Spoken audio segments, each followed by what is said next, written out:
Praise the lord everyone.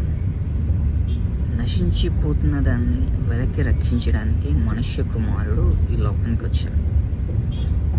నా పాపాల నిమిత్తం చనిపోయి 3వ దినమున పునరుత్థానుడై ఆ శిలువలో సజీవ యాగమై నీకోసం నా కోసం నలగొట్టబడి తన దేహం ముక్కలైంది, తన దేహం శిథిలమైంది.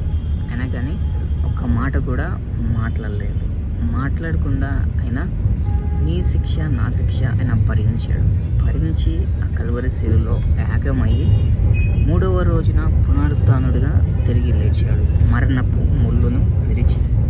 But till today Jesus loves you అని చెప్పేసి అందరికీ చెప్తున్నాను.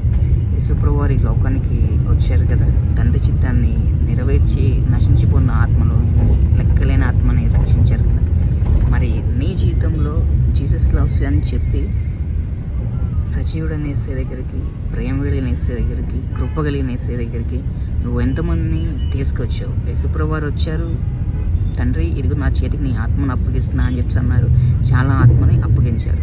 కానీ దేవుడి చేతికి నువ్వు ఎన్ని ఆత్మలు అప్పగించావు? ఈస్టర్ రోజున దేవుడి దగ్గరికి ఒక్కరినైనా తీసుకొచ్చావా? జీసస్ లవ్స్ యూ అని చెప్పడం చాలా సులువు, కానీ నడిపించడం చాలా కష్టం. దేవుడు నడిపించాడు, దేవుడు ఆయన అనుకున్నది చేసి వెళ్ళాడు. మరి ఈ లోకానికి వచ్చిన నీవు ఏం చేస్తున్నావు ఒకసారి ఆలోచించు. ఈస్టర్ అంటే ఏంటో కూడా ఆలోచించు ఒకసారి.